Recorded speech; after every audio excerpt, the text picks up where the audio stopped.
Hey guys, Neatherback here. Pardon the haircut, it's been a while. My internship started about 1.5 months ago, and so it's been hard to find some energy and time to record a video. That does not mean, however, I have been idle. Usually I spend my days editing videos, except at home. Now I'm doing it at my internship. Very exciting.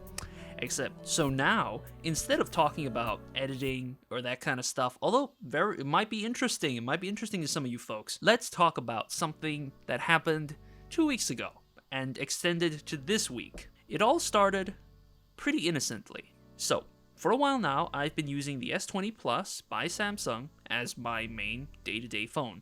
I don't like a case for it, and so I buy phones that are dirt cheap that I can just drop and forget if anything happens to it. The S22 Plus was that phone in the category of my use case. And very recently, unfortunately, it fell off my bed and a massive dent was put in it. You can see right there. This wouldn't be a problem if it weren't snaking down the sides of it. So I thought, okay, this phone is clearly not long for this world, so let's find an alternative. I try not to buy tech items willy-nilly. I want there to be a substantial improvement to my quality of life to remove a pain point that I've been experiencing for a while now. And one of the things that I've had issue with is the fingerprint sensor on this phone. The fingerprint sensor on the S22 Plus is considered a bit outdated at this point. It's an ultrasonic fingerprint sensor that was made all the way back. You know, I don't know when it was made. It's really hard to find information like this. But the phone itself, I think, was from 2020. It's pretty damn outdated. I was thinking, okay, I've heard from a lot of people, from the grapevine, so to speak, that ultrasonic optical fingerprint sensors are not as good as capacitive ones. So the ones that you find on the Galaxy Z Flip, stuff you find on the backs of phones, on the power buttons, those are unanimously the best for accuracy, reliability, and ease of use. And I agree. The problem being that, well, let's not get ahead of ourselves. I like to buy secondhand. I really do. I think that buying secondhand phones that are only 1 or 2 years old lets you net the flagship item at nearly half the price, which is fantastic. I'm really glad that this system exists within our society. Except, the one thing you do give up is warranty. And so, the first phone that I ventured into getting was the Z Flip 5. I originally wanted to get a Z Flip 4, but after seeing online reviews and noticing that the cover screen was so much bigger and better on the Z Flip 5, I decided, okay, sure, let's get the Z Flip 5. I really did enjoy it. The cover screen is no joke. It's really nice to have a small form factor of a phone, as well as the option to unfold it to then have like the big ass screen to use. But I won't lie. It's a gimmick, and it's mainly for bragging rights.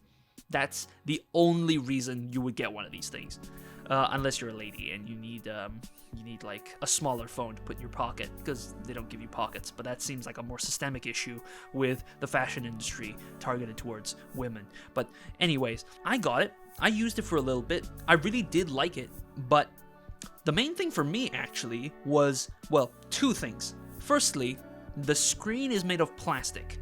The fact the phone is foldable means that the screen cannot be glass. This means that when you touch it, it is not the silky smooth feeling of finger on glass, but rather the slightly less but still quite alright feeling of a finger on plastic.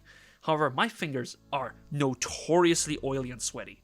I leave oil marks everywhere I go. So it immediately became clear that as soon as I put my hands on this thing, that it was not going to be a great experience. That turned out to be a bust. I returned it and went on my merry way. So I thought, okay, no flip phones for me, but the capacitive sensor on that phone was actually quite capable. I don't remember having any issues unlocking the phone under any circumstances. Good on you, Samsung. My next thought was, alright, let's go with something a bit unconventional. There was a Zenfone 10 in my area for about $230 and that's a great price for something that has a Snapdragon Gen 2, 144Hz screen, that sort of thing.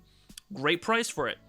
Except the size. When they say that the phone is small, they're not kidding. That thing is small. Maybe it's my fault. I haven't had a 6-inch screen before, but the difference between that and the Galaxy S22 Plus is immense. And I'm a fella with a big hand. Huge, huge hands.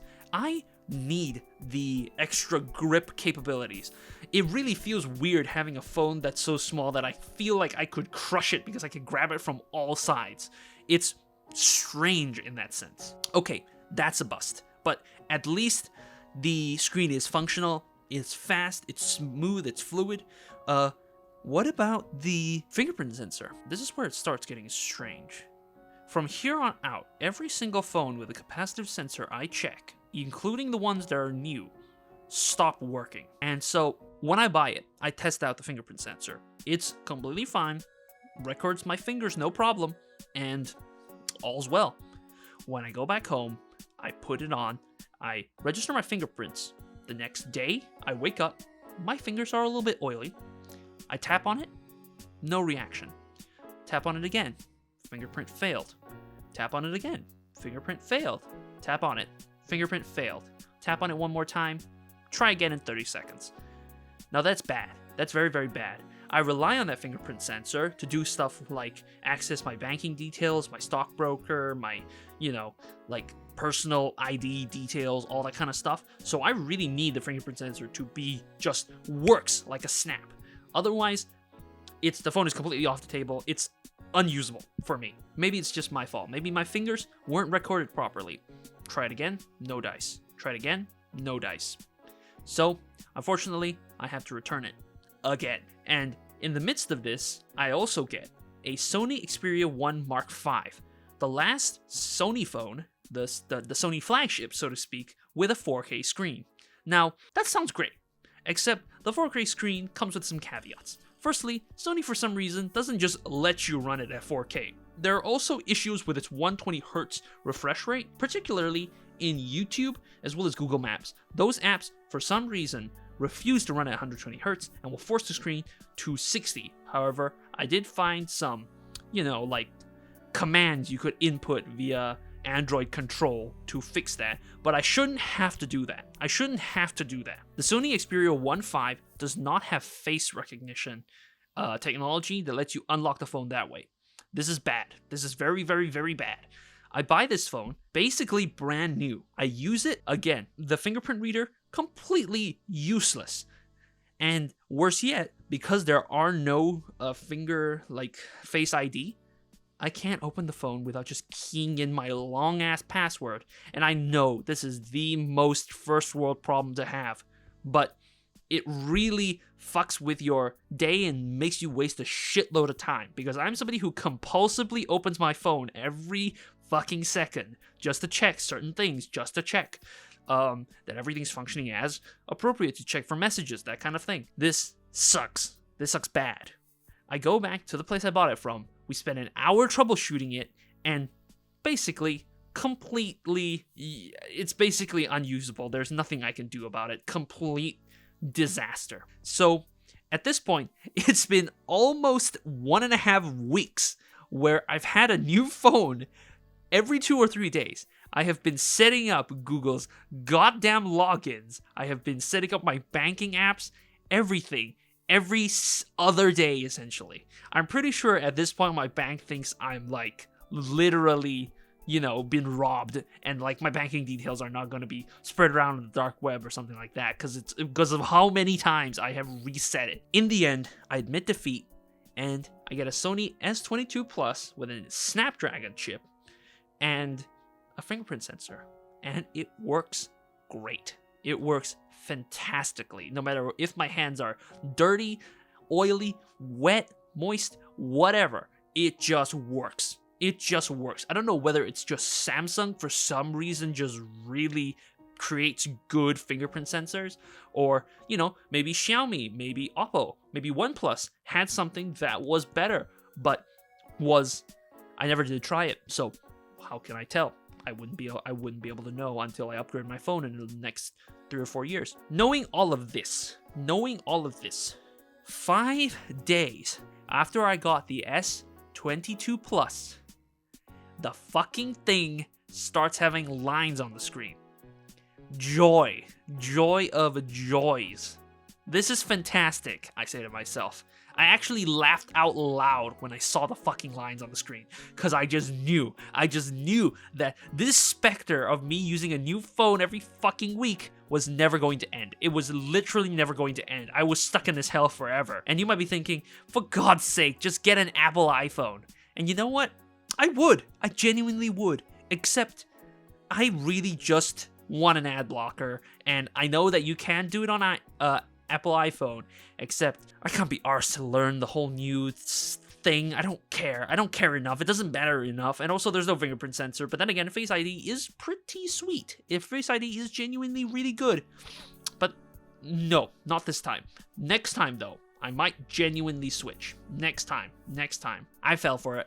I basically just said, fuck it, I can't be dealing with this anymore. This has taken 2 weeks of my time, my life on Earth, to sort this stupid issue out. I'll just get the latest and greatest S24 Ultra. You can see I'm not taking off the case because I honestly don't give a shit. You'll have to take my word that it's an S24 Ultra. I got the Samsung Care, I got the warranty and stuff like that.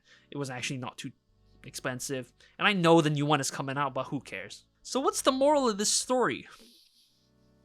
You know, honestly, I'm not sure. Don't spend too much time thinking about very specific differences that honestly won't affect your day-to-day. Buying new comes with the fact that you have peace of mind knowing that the company has your back.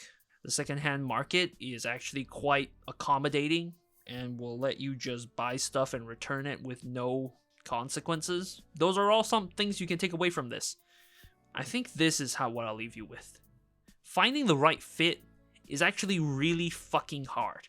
And reading however much you can on the topic really doesn't match just having the thing in your hand and using it for some amount of time. If you read other people's experiences on it, it's never as insightful as trying it out yourself. Thank you. I will see you next week, maybe. Probably not. I'll see if I can do many of these, because I've got this new camera and I want to try out this new format of me just talking, you know? But I want to talk about something interesting, so peace.